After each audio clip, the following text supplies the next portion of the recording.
مانی جو اڑاوت مدرسہ ربیع الاسلام کے ناظم و محتمم ہیں، ان سے مؤدبانہ گزارش کرتا ہوں کہ اپنا اظہار خیال پیش کریں۔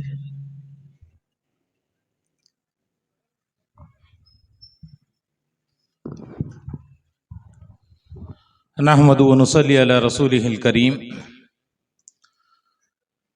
قال النبی صلی اللہ علیہ وسلم: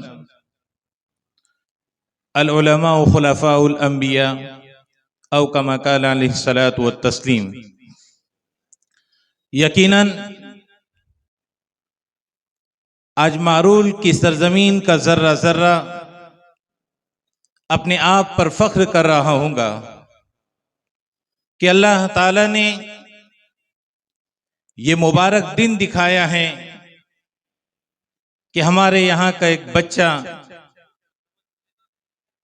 ایک بڑے ادارے سے فارغ ہو کر ہماری بستی میں پہنچا ہے، اور آپ تمام حضرات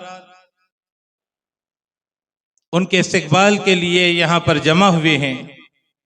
اللہ تعالی ہم تمام کے جمع ہونے کو قبول فرمائیں۔ یاد رکھیے، یہ علماء کرام ہیں جنہوں نے ہر زمانے میں قوم و ملت کی رہبری اور رہنمائی کی ہے۔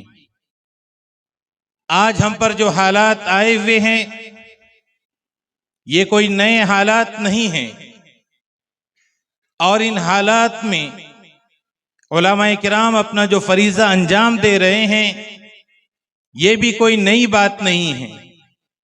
حالات آتے رہیں گے، علماء کرام اس کا مقابلہ کرتے رہیں گے، نئے چیلنجز آتے رہیں گے، علماء کرام ان کا سدباب کرتے رہیں گے، باطل طاقتیں اور تنظیمیں اپنا سر ابھارتی رہیں گی، علماء کرام عصائے موسیٰ لیے ہوئے ان کا سر کچلتے رہیں گے۔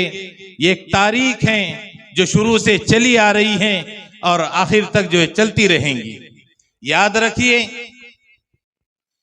رکھیے کہ علماء کرام ہمارے سر کے تاج ہیں۔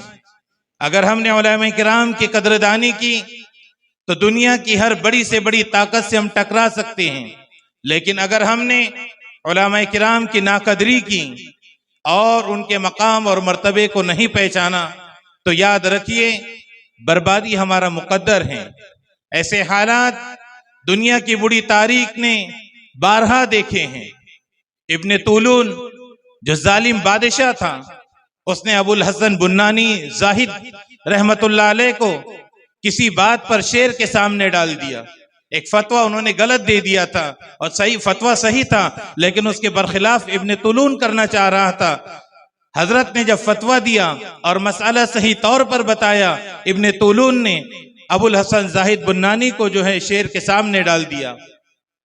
حضرت اپنا سر جھکائے ہوئے ہیں، شیر قریب آتا ہے، حضرت کے پاس بیٹھتا ہے اور تھوڑی دیر کے پاس واپس چلا جاتا ہے۔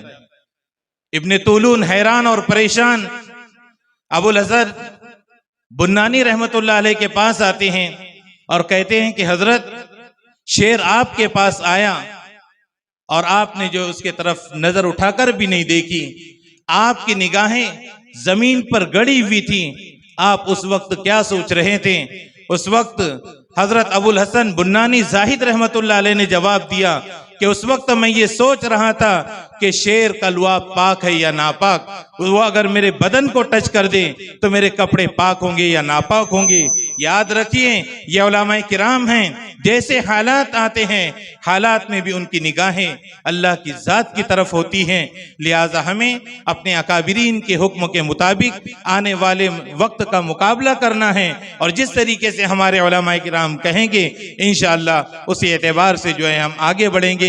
اللہ تعالی آپ تمام کو بھی جزائے خیر عطا فرمائیں کہ آپ نے جو ہے اپنے یہاں کے ایک عالم دین کا جو استقبال کیا ہے، اور ان کے استقبال کے لیے آپ یہاں پر جمع ہوئے ہیں۔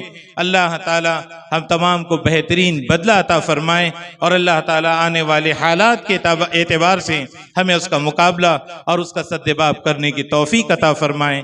آمین۔ وآخر الدعوانا ان الحمدللہ رب العالمین۔ ماشاءاللہ، یہ تھے جناب مفتی ارشد ملی رحمانی صاحب۔